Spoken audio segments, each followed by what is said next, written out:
5, 4, 3, 2, 1. Hello and welcome to another episode of the Everything Medicare Podcast. It's that time of the week. It's Monday, the 25th of June, 2018.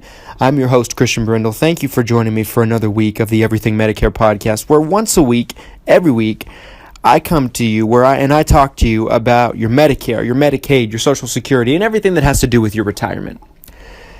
This week we're talking about insurance agents. They can be your best friend or your worst enemy.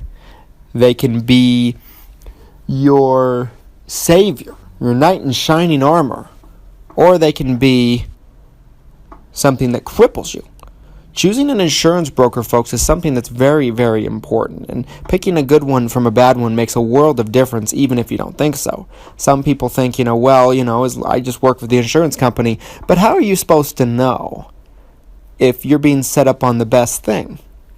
And how are you supposed to know if what they're promising is going to work? There's even been agents over the years, plenty of them, folks. Now, a lot of them get in trouble, but there's been plenty of agents over the years that say things that aren't true, and they know they're not true, just for them to get you on a policy of their choice. I'm going to be honest with you, folks. There's a lot of agents out there that have good intentions that are just inept, that don't know what they're doing, that don't know what they're talking about, and you got to be careful for those ones. You have to make sure that you're working with someone who's qualified, someone who is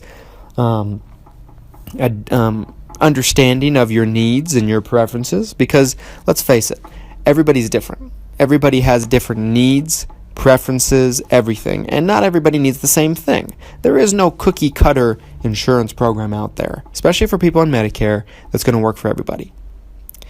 You have to have somebody that's first capable and second willing to pick something out specifically based on you, throwing all of their biases and all of their beliefs out the window as far as looking at the facts. It's really, really important. And a lot of people end up on the wrong side of this puppy, the wrong side of this coin, and the wrong side of this equation. Stick with me into segment 2, where I'm going to talk about exactly what to look for in a good insurance broker. Stay with me.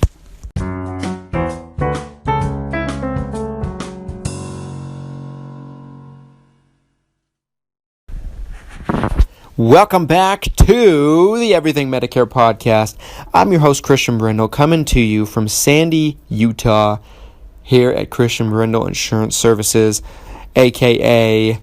Brindle Insurance Group, where Brindle Insurance Group's our parent company. We share an office here, and basically we've been working with people on Medicare for a long time, folks. As an organization as a whole, we've been working with people on Medicare for close to 30 years. We know a thing or two about it. We've never done anything but Medicare. We've never done car insurance. We've never done homeowners insurance. We've never done travel insurance. Always only Medicare. We know a thing or two about taking care of people. We've worked with thousands upon thousands of people over the years as a company, and we know how to keep people satisfied. Last year, we did a survey, and Christian Brindle Insurance Services, my company, had a 98% customer satisfaction rate. How did we do that? And how come people have just such negative experiences with their insurance brokers? Well, folks, there's a lot that goes into it when you're working with somebody. First things first, about what you want to look for, you want to make sure this person has some experience, but not too much experience. Oh, see what I did there? What I mean by that is you want to make sure you're working with somebody who's not on their way out. You ever known an insurance agent that's too busy to talk to you? It happens. Now, there's two different types of agents when they get to a certain point in their career where their workload exceeds their capabilities, or they're getting close to retirement and they're on their way out and they're not engaged. They're not as focused as they used to be. They're not as on top of it as far as helping you and taking care of you. There's two types of agents when they get to that point in their career. One, they just keep doing what they're doing and put in less effort, and their customer service suffers, and As a result, you suffer as their client, as their customer, as the policyholders. The other type is they find ways to get help. They hire people, they hire staff, they bring in other agents. They make sure that as the workload increases, there's plenty of capable, knowledgeable, qualified hands to help them carry this workload. So you want to make sure that you're not working with somebody who's thinking about retirement when they're working on your policy, when they're working on your situation, your claim, whatever you'd end up needing help with, that they're not thinking about being on the beach in the back of their mind, and they're only half listening to you. And believe me, I've seen it. I've even seen insurance agents that will tell new prospective clients that they'll be gone in a year, they'll be retired in a year. If a good way to avoid this is, if your insurance agent looks like he's old enough to be your great-grandfather and you're signing up for Medicare, might be able to find someone a little more, what's a better word, younger. And I don't mean that being older is a negative thing or a bad thing. I think it's a fantastic thing. It comes with wisdom. But the other thing is, and this is not exactly something I enjoy talking about, but you don't want your insurance agent to croak. You don't want your insurance agent to pass away. You don't want him to retire, pass away. Then you're stuck on an island by yourself without any help. It happens. I'm a big believer that your insurance agent, there is such thing as too much experience in this industry. Because you're always at a danger of them leaving you one way or another, whether they want to or choose to or not. It's a dark reality, folks. You got to make sure that you're making the best decision for you. And you're working with someone that's going to be able to take care of you well into the future as long as you want them to. It's very, very important. There's other factors, though. So there's too much experience. Then there's something that I would say is even worse, not enough. A new agent that doesn't know what they're doing. And trust me, in my opinion, I say an agent doesn't really kind of get the hang of what they're doing until they've been working with people for a minimum of 3 years. 3 years. So if your agent's new, they're still in training. If your agent is, if you can just tell they're new, and most of the time you can, might want to reconsider. Me, myself, folks, I've been doing this business for years now. I'm the perfect amount of experience, but I'm 25 years old. For those of you who don't know, I'm meaning 26 in August. Shout out to all of you people listening that are August birthdays, because I understand you, and we're two peas in a pod. But I'm not going anywhere. I'm not planning on retiring. I started doing this at an extremely young age. And it benefits me in being able to benefit my clients and my customers, using myself as an example. I'm not going to retire anytime soon, and I hope nothing's going to happen to me. I mean, there's always a chance that something unexpected could happen to your insurance agent, no matter what age they are. But it's less likely if they're relatively younger. And that's a factor. That's something that you want to take into consideration. But there's more that you want to know other than just that. And you're going to have to stick around for the third segment to hear it. Everything Medicare Podcast.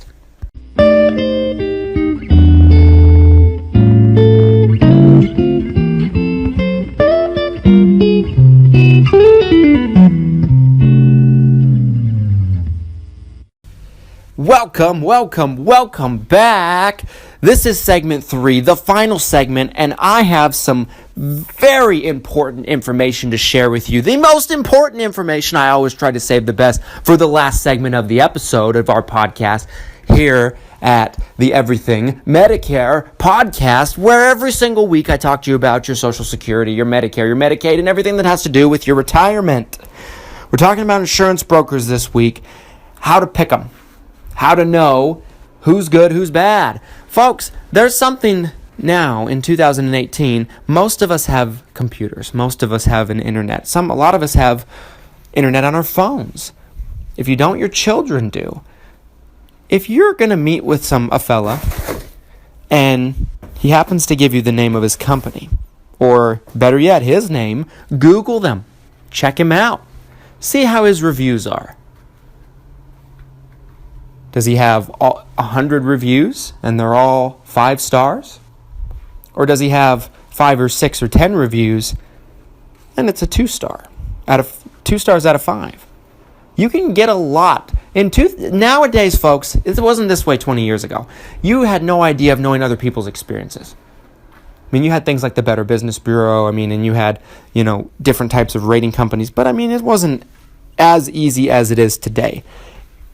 Any single business in the world, well, maybe not in the world, but in our country in America, usually have Facebook pages. Most of us have a Facebook account. There's billions of Facebook accounts. There's more Facebook accounts than there are people today. Almost everybody's on Facebook. If you're not on Facebook, go look for them on Google. Look for them on all different kinds of websites. Try to find what their current clients and customers are saying about them. Are they happy? Are they satisfied? Are they being taken care of? And I promise it matters, because however those clients are being taken care of, or whatever service they're getting, is what you're going to get as a future client. Make sure you're looking at reviews. It's 2018. Take advantage of all of the information that we have available to us today. And the best thing is, everybody has a voice to talk about their experience, good or bad. And you need to know these things. You shouldn't be just doing this for your insurance agent. You should be doing this for a lot of things to make sure you're getting the best thing for you and your situation. You deserve it. You deserve the best. Treat yourself like it. Investigate people. Check them out. Check out if they've committed a felony. I'm not saying good agents can't turn themselves around after committing a felony, but that might be something you want to know as a prospective client, as a prospective customer. There's a lot of ways, folks, but check people out. Make sure there's something called, in each state, especially, I'll use mine as an example. If you live in Utah, and every state works this way, but you can check on your state's insurance department website. In Utah, it's the Utah Insurance Department website. You can see how long someone's had their insurance license even, just by typing in their name. So if someone tells you they've been in the business for some time, but they don't quite seem like it, they don't quite seem like they have that type of experience, you think they're fibbing a little bit, you can find out for yourself. If they're lying to you about that, what else are they going to lie to you about? It's important to keep these things in consideration, folks. And if this is the best way to know if an agent is going to return your phone calls, if they're going to shop for your needs, if they're going to push you into things you don't want to do, if they're going to pressure you, if they're going to take your phone calls, if they're going to spend as much time with you as possible, if they're going to provide you that quality customer service that you need, the best way to determine that is by listening to the opinions of their current clients and customers. And every single insurance agency has these reviews. If they don't, that might tell you something too. If they don't have any type of reviews, why is that? They might just be getting started themselves, and you might not want to go through growing pains with a new insurance agency or agent. Because you will. Food for thought, folks. Food for thought. If you enjoy our content here at the Everything Medicare Podcast, and you enjoy listening to me and my beautiful voice, you can follow us for free content on your favorite social media. We were talking about Facebook. Search us at ChristianBrindleInsuranceServices.com. And if you want an example of what these reviews look like, Christian Brindle Insurance Services, our Facebook page, has plenty of them. It's a 4.9 out of 5. I'll just tell you that right now. The only reason it's not 5 out of 5 is one of our clients accidentally put a 4-star and she couldn't figure out how to change it, and I told her not to worry about it. That's an example of some of these reviews. Check out our Facebook page, Christian Brindle Insurance Services. Check out our Instagram account if you're on Instagram, Christian Brindle Insurance. Check us out on Google, Christian Brindle Insurance Services, as a local Sandy, Utah business. And check us out on Twitter at Christian Brindle without the E's on that. It usually has the E, but we couldn't fit it all. Check us out on YouTube, Christian Brindle. visit our website, www.christianbrindleinsuranceservices.com. And if you are somebody that's on Medicare or about to get on Medicare, and you feel like you are lost and this information is helpful to you, and you'd like us to work with you on your plan, we'd be happy to do so. Currently, we are licensed to work with people in 3 states, obviously Utah, Idaho, as of late, this is a new change, and the state of Florida. Contact us for a free, no obligation quote, information, questions answered, whatever the case may be. We are happy to help. With that, folks, I appreciate you sticking with me till the end of this thing, and you are fantastic. And if you found this podcast valuable, help me out by leaving us a 5-star review if the medium you're listening to it on is able to do so. You're fantastic. Thank you for listening. I really appreciate all of your support. All of us here at the Everything Medicare Podcast and Christian Brindle Insurance Services do. And I hope you have a beautiful, blessed, splendid week. And I can't wait to talk to you again next week. With that, I bid you farewell. Have a great rest of your day and a great Monday.